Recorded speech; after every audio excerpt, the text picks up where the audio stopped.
Hi friends, welcome back to my channel. പുതിയൊരു വീഡിയോയിലേക്ക് എല്ലാവർക്കും സ്വാഗതം. അപ്പോൾ ഇന്നത്തെ വീഡിയോ എന്ന് പറഞ്ഞാൽ എൻ്റെ അടുത്ത് ഒരുപാട് പേര് പറഞ്ഞു അംഗനവാടി ഇൻ്റർവ്യൂവിനെ സംബന്ധിച്ചും അതുപോലെ തന്നെ റാങ്ക് ലിസ്റ്റിനെ സംബന്ധിച്ചൊക്കെ വീഡിയോ ചെയ്യണമെന്ന് ഒരുപാട് പേര് പറഞ്ഞിട്ടുണ്ടായിരുന്നു. അപ്പോൾ ഇൻ്റർവ്യൂ അടുത്തിരുന്നവരൊക്കെ പറഞ്ഞിട്ടുണ്ടായിരുന്നു. സോറി, അപ്പോൾ എല്ലാവരോടും സോറി. കുറച്ച് ഹെൽത്ത് ഇഷ്യൂസ് ഉണ്ടായതുകൊണ്ടാണ് എനിക്ക് വീഡിയോസ് ആ ടൈമിൽ ചെയ്യാൻ പറ്റാഞ്ഞത്. അപ്പോൾ എല്ലാവരോടും സോറി പറയുന്നു. പിന്നെ നമ്മുടെ ഒരുപാട് സബ്സ്ക്രൈബേഴ്സിനോട് നന്ദി പറയാനുണ്ട്. കാരണം ഇൻ്റർവ്യൂവിന് പോയവരൊക്കെ തന്നെ നമ്മളായിട്ട് ക്വസ്റ്റ്യൻസൊക്കെ ഒരുപാട് ഷെയർ ചെയ്യുന്നുണ്ട്. സോ എല്ലാവർക്കും ഒരുപാട് നന്ദിയുണ്ട്. നമ്മളോട് സപ്പോർട്ട് ചെയ്യുന്ന എല്ലാവർക്കും നന്ദിയുണ്ട്. ഓക്കെ, അപ്പോൾ എന്തായാലും വീഡിയോയിലേക്ക് പോകുന്നതിന് മുമ്പായിട്ട് നമ്മുടെ ചാനൽ ആദ്യമായിട്ട് കാണുന്നവരാണെങ്കിൽ ഇപ്പോൾ തന്നെ ഒന്ന് സബ്സ്ക്രൈബ് ചെയ്ത് സപ്പോർട്ട് ചെയ്യണം. അതുപോലെ തന്നെ നമ്മുടെ ചാനലിൽ ബെൽ ബട്ടൺ എനേബിൾ ചെയ്യാൻ മറക്കരുത്. അതിൽ ഓൾ എന്ന ഓപ്ഷൻ കൂടി എനേബിൾ ചെയ്യണം. എങ്കിൽ മാത്രമേ നമ്മളിടുന്ന പുതിയ വീഡിയോസ് നിങ്ങൾക്ക് നോട്ടിഫിക്കേഷനായി ലഭിക്കുകയുള്ളൂ. ഓക്കെ, അപ്പോൾ എന്തായാലും അധികം ലേറ്റ് ആവുന്നില്ല, നമുക്ക് വീഡിയോയിലേക്ക് പോവാം. അംഗനവാടി ഇൻ്റർവ്യൂവിന് ഇപ്പോൾ ചോദിച്ചു വരുന്ന കുറച്ച് ക്വസ്റ്റ്യൻസ് നമ്മൾക്ക് നോക്കാം. അതായത് ഇപ്പോൾ ചോദിച്ചു വരുന്ന ചോദ്യങ്ങളാണ്: നിങ്ങളുടെ അംഗനവാടി നിലനിൽക്കുന്ന, അതായത് പഞ്ചായത്ത്, നിങ്ങളുടെ അംഗനവാടി ഏത് പഞ്ചായത്തിലാണ്, നിങ്ങളുടെ പഞ്ചായത്ത് ഏതാണ് എന്നിങ്ങനെ പലതരത്തിലാണ് ക്വസ്റ്റ്യൻസ് വരുന്നത്. നിങ്ങളുടെ പഞ്ചായത്ത്, നിങ്ങളുടെ അതായത് നമ്മൾക്ക് കൺഫ്യൂഷൻ ആവാനാണ് അങ്ങനെ ചോദ്യങ്ങൾ അവർ ചോദിക്കുന്നത്. അപ്പോൾ നമ്മുടെ പഞ്ചായത്ത് ഏതാണെന്ന് നമ്മൾ അറിഞ്ഞിരിക്കണം. അതുപോലെ നിങ്ങളുടെ പഞ്ചായത്തിൽ എത്ര വാർഡുകളാണ് ഉള്ളത്, അതുപോലെ നിങ്ങളുടെ വാർഡ് മെമ്പറിൻ്റെ പേര് എന്താണ്, അല്ലെങ്കിൽ നിങ്ങളുടെ ഡിവിഷൻ കൗൺസിലറിൻ്റെ പേരെന്താണ്, ആരാണ് നിങ്ങളുടെ ഡിവിഷൻ കൗൺസിലർ, അതുപോലെ നിങ്ങളുടെ മേയർ ആരാണ്, പിന്നെ MLA പേരെന്താണ്, അതുപോലെ തന്നെ നമ്മുടെ പഞ്ചായത്ത് പ്രസിഡൻറ്റ് ആരാണ്, അതുപോലെ നിങ്ങളുടെ വാർഡിൽ എത്ര അംഗനവാടികളുണ്ട്, നമ്മുടെ വാർഡിലുള്ള മൊത്തം നമ്മുടെ അംഗനവാടികളുടെ എണ്ണം ചോദിക്കുന്നുണ്ട്. അതുപോലെ നമ്മളുടെ പഞ്ചായത്തിലെ പ്രാഥമിക ആരോഗ്യ കേന്ദ്രം എവിടെയാണ്. എല്ലാ പഞ്ചായത്തുകളിലും ഉണ്ടല്ലോ ഓരോ പ്രാഥമിക ആരോഗ്യ കേന്ദ്രങ്ങളുണ്ട്, അതെവിടെയാണ് എന്നാണ് ചോദിക്കുന്നത്. അതുപോലെ അതുകൊണ്ട് എന്താണ് നമ്മൾക്ക് ഗുണം, പ്രാഥമിക ആരോഗ്യ കേന്ദ്രങ്ങൾ കൊണ്ടുള്ള ഗുണം, അല്ലെങ്കിൽ അവിടെ നിന്ന് ലഭിക്കുന്ന സേവനങ്ങൾ എന്തൊക്കെയാണ് എന്ന് ചോദിക്കുന്നുണ്ട്. അപ്പോൾ അത് ഞാൻ പ്രത്യേകിച്ച് നിങ്ങളോട് പറയേണ്ട ആവശ്യമില്ല. കാരണം നമ്മൾക്ക് മുതിർന്നവർക്കായിക്കോട്ടെ കുഞ്ഞുങ്ങൾക്കായിക്കോട്ടെ എല്ലാവർക്കും തന്നെ അവിടെ നിന്ന് സൗജന്യമായി നമ്മൾക്ക് മരുന്നുകൾ നൽകുന്നുണ്ട്. അതുപോലെ നമ്മൾക്ക് പ്രഷർ, ഷുഗർ എന്നിവ നമുക്ക് ഫ്രീ ആയിട്ട് ടെസ്റ്റ് ചെയ്യാം. അതുപോലെ കുഞ്ഞു മക്കൾക്കുള്ള വാക്സിനേഷനൊക്കെ നമ്മൾക്ക് അവിടെ നിന്ന് സൗജന്യമായി തന്നെ ലഭിക്കുന്നതാണ്. അപ്പോൾ ഇതൊക്കെയാണ് നമ്മളുടെ പ്രാഥമിക ആരോഗ്യ കേന്ദ്രങ്ങളിൽ നിന്ന് നമുക്ക് ലഭിക്കുന്ന സേവനങ്ങൾ എന്ന് പറയുന്നത്. പിന്നീട് നമ്മുടെ അംഗനവാടി എന്ന വാക്കിൻ്റെ അർത്ഥം അതിൻ്റെ അർത്ഥം മുറ്റത്തെ പൂന്തോട്ടം എന്നാണ് അർത്ഥം വരുന്നത്.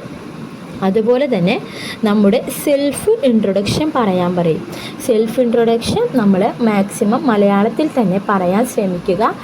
അപ്പോൾ ഇംഗ്ലീഷ് മാക്സിമം അവോയ്ഡ് ചെയ്യുന്നതായിരിക്കും ബെറ്റർ. മലയാളത്തിൽ തന്നെ നമ്മുടെ പേര്, നമ്മൾ എവിടെ നിന്ന് വരുന്നു, നമ്മളുടെ വീട്ടിൽ ആരൊക്കെയുണ്ട്, നമ്മൾ എത്ര വരെ പഠിച്ചിട്ടുണ്ട്, എവിടെയാണ് ലാസ്റ്റ് പഠിച്ചത് എന്നിങ്ങനെയുള്ള ഡീറ്റെയിൽസ് നമ്മൾ അവരോട് പറഞ്ഞു കൊടുക്കുക. അവർ ചോദിക്കേണ്ട അതിനു മുമ്പ് തന്നെ നമ്മൾ അവരുടെ അടുത്ത് സെൽഫ് ഇൻട്രൊഡക്ഷൻ പറഞ്ഞു കൊടുക്കുക. പിന്നീടെന്ന് പറഞ്ഞാൽ നമ്മുടെ അടുത്ത് ഏതെങ്കിലും ഒരു വാക്ക് പറയാൻ പറയും. അപ്പോൾ ഒരു വാക്കെന്ന് പറയുമ്പോൾ ഇപ്പോൾ ഫോർ എക്സാമ്പിൾ ഇപ്പോൾ നമ്മൾ പറയുന്നതെന്ന് പറഞ്ഞാൽ ഒരു ബേർഡിൻ്റെ പേരായിക്കോട്ടെ, അല്ലെങ്കിൽ ഒരു മരത്തിൻ്റെ പേര്, നമ്മൾക്ക് ആ ടൈമിൽ വരുന്ന എന്താണെന്ന് വെച്ചാൽ നമ്മൾ പെട്ടെന്ന് പറയുമല്ലോ. ഏത് വാക്കാണോ ആ വാക്കിനെക്കുറിച്ച് ആ വാക്ക് എന്താണ് അതിനെക്കുറിച്ച് സംസാരിക്കാനായിട്ട് നമ്മുടെ അടുത്ത് പറയും. അപ്പോൾ അത് എന്ത് വാക്കാണെന്ന് ഒന്ന് വീട്ടിൽ നിന്ന് നിങ്ങളൊന്ന് പഠിച്ചിട്ട് പോവുകയാണെങ്കിൽ കുറച്ചുകൂടി ബെറ്ററാണ്. ഇപ്പോൾ അല്ലെങ്കിൽ ഒരു പക്ഷിയെ പറ്റിയാണെങ്കിൽ നമുക്ക് ഒരുപാടുണ്ട് പറയാൻ. ഇപ്പോൾ ഒരു തത്തമ്മയെക്കുറിച്ചാണെങ്കിൽ തത്തമ്മയുടെ നിറം പച്ചയാണ്, അതിൻ്റെ ചുണ്ടിൻ്റെ കളറ് ചുവപ്പാണ് എന്നിങ്ങനെ സംസാരിക്കുന്ന ഒരു പക്ഷിയാണ് തത്തമ്മ എന്നിങ്ങനെയുള്ള ഒരുപാട് കാര്യങ്ങൾ നമുക്ക് പറയാം. അതുപോലെ നിങ്ങൾ വീട്ടിൽ നിന്നൊന്ന് പ്രാക്ടീസ് ചെയ്തിട്ട് പോവുകയാണെങ്കിൽ നമുക്ക് അവരുടെ മുമ്പിൽ തപ്പിത്തടയാതെ പറയാൻ പറ്റും. അപ്പോൾ അങ്ങനെ ചോദിക്കുന്നുണ്ട്. അതുപോലെ തന്നെ പിന്നീട് ചോദിക്കുന്നതെന്ന് പറഞ്ഞാൽ നമ്മുടെ അംഗനവാടി കേരളത്തിൽ എവിടെയാണ് ആദ്യം തുടങ്ങിയത് എന്ന് ചോദിക്കുന്നുണ്ട്. അത് മലപ്പുറം ജില്ലയിലെ വെങ്ങരയിലാണ് ആദ്യമായിട്ട് അംഗനവാടി തുടങ്ങിയത്. അപ്പോൾ ഇത് കോമൺ ആയിട്ട് ഇപ്പോൾ ചോദിക്കുന്നുണ്ട്. മലപ്പുറം ജില്ലയിലാണ് കേരളത്തിൽ ആദ്യമായി അംഗനവാടി തുടങ്ങിയത്. അതുപോലെ മന്ത്രിമാരും വകുപ്പുകളും ചോദിക്കുന്നുണ്ട്. അപ്പോൾ ഞാൻ ഇതിൻ്റെ കംപ്ലീറ്റ്, അതായത് ഒരു ഫുൾ വീഡിയോ ഞാൻ ഇതിനു മുമ്പ് ചെയ്തിട്ടുണ്ടായിരുന്നു. സോ ഈ വീഡിയോയിൽ ഞാനത് ഇൻക്ലൂഡ് ചെയ്യുന്നില്ല. വേണമെങ്കിൽ ഞാൻ കമൻറ്റ് ബോക്സിൽ പിൻ ചെയ്തിടാം, അല്ലെങ്കിൽ ഡിസ്ക്രിപ്ഷൻ ബോക്സിൽ അതിൻ്റെ ലിങ്ക് കൊടുത്തേക്കാം. താല്പര്യമുള്ളവർ ആ വീഡിയോ ഒന്ന് പോയി കണ്ടാൽ മതി. പിന്നീട് ചോദിക്കുന്നത് കുട്ടികളുടെ വാക്സിനേഷൻ സംബന്ധിച്ചുള്ള കാര്യങ്ങൾ ചോദിക്കുന്നുണ്ട്. അപ്പോൾ അതും ഇതിനു മുമ്പ് ഞാനൊരു വീഡിയോ ചെയ്തിട്ടുണ്ടായിരുന്നു. അപ്പോൾ അതൊന്ന് ചാനലിൽ പോയി നോക്കിയാൽ മതി. അതുപോലെ ഗർഭിണികൾക്ക് എത്ര TT ആണ് എടുക്കുന്നത് എന്ന് ചോദിക്കുന്നുണ്ട്. 2 TT ആണ് ഗർഭിണികൾക്ക് എടുക്കുന്നത്. പിന്നീട് ചോദിക്കുന്നതെന്ന് പറഞ്ഞാൽ കുട്ടികൾക്ക് പോളിയോ കൊടുക്കുന്നതിനെ സംബന്ധിച്ചാണ് പിന്നീട് ചോദിക്കുന്നത്. അതായത് കുട്ടികൾക്ക് പോളിയോ കൊടുക്കുന്നത് ഏത് പ്രായം മുതലാണ്? ജനിച്ചത് മുതൽ 5 വയസ്സ് വരെയാണ് കുട്ടികൾക്ക് നമ്മൾ പോളിയോ കൊടുക്കുന്നത്. അതുപോലെ പിന്നീട് ചോദിക്കുന്ന ഒരു ചോദ്യമാണ്, അംഗനവാടിയിൽ കുട്ടികളെ ആക്കുന്ന പ്രായം എത്ര വയസ്സാണ് എന്ന് ചോദിക്കുന്നുണ്ട്. നമ്മൾക്ക് അംഗനവാടികളിൽ കുട്ടികളെ 3 വയസ്സ് മുതൽ ആക്കാവുന്നതാണ്. മുമ്പ് എന്ന് പറഞ്ഞാൽ കുട്ടികളെ നമ്മൾ 2.5 വയസ്സ് മുതലേ ഒക്കെ ആക്കുമായിരുന്നു. ചിലവർ 2 വയസ്സ് 2.5 വയസ്സോടുകൂടി അംഗനവാടിയിൽ കുട്ടികളെ ഇരുത്തുമായിരുന്നു. പക്ഷേ ഇപ്പോൾ ഒരു കർശനമായിട്ട് നിയമം വന്നിരിക്കുകയാണ്. 3 വയസ്സിൽ മാത്രമേ കുട്ടികളെ അംഗനവാടിയിൽ ഇരുത്താനായിട്ട് സാധിക്കുകയുള്ളൂ. അതുപോലെ അംഗനവാടിയിലെ സമയം എങ്ങനെയാണെന്ന് ചോദിക്കുന്നുണ്ട്. അംഗനവാടിയിലെ സമയം നമ്മൾ തീർച്ചയായും അറിഞ്ഞിരിക്കണം.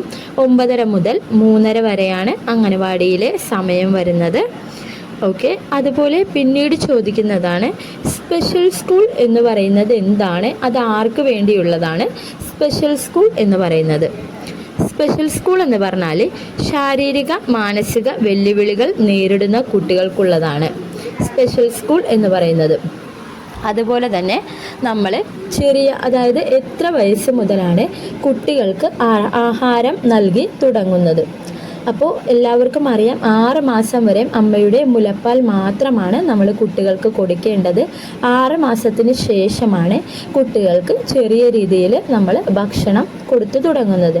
ആദ്യമൊക്കെ കുറുക്ക് രൂപത്തിൽ, അങ്ങനെ പിന്നീട് ഭക്ഷണങ്ങളായി ചോറുകൾ, അതുപോലെ ഏത്തപ്പഴം, ഇലക്കറികൾ, പച്ചക്കറികൾ, അങ്ങനെ നമ്മൾ ഓരോന്നേ കുട്ടികൾക്ക് കൊടുത്തു തുടങ്ങും. അതുപോലെ ഇലക്കറികളിൽ ഉൾപ്പെടുന്നത് ഏതെല്ലാം എന്നാണ് ചോദിച്ചിട്ടുള്ളത്.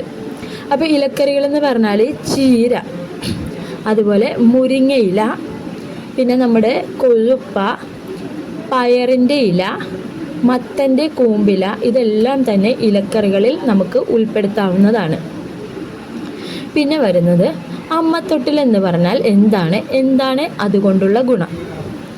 അതായത് മാതാപിതാക്കൾ ഉപേക്ഷിച്ച് പോകുന്ന കുട്ടികളെ അവർക്കുള്ളതാണ് അമ്മത്തൊട്ടിൽ എന്ന് പറയുന്നത്. ഓക്കെ. പിന്നീട് എന്ന് പറഞ്ഞാൽ കൂടുതലും പാട്ടുകൾ, ഡാൻസുകൾ, ആക്ഷൻ സോങ് ഒക്കെ നമ്മുടെ അടുത്ത് ചോദിക്കും. ഇപ്പോൾ മെയിനായിട്ട് ചോദിക്കുന്നത് താരാട്ട് പാട്ടാണ്. അപ്പോൾ നമ്മുടെ ഒരു സബ്സ്ക്രൈബർ കുറച്ച് ചോദ്യങ്ങൾ ആ കുട്ടിയോട് ചോദിച്ചത് പറഞ്ഞിട്ടുണ്ടായിരുന്നു.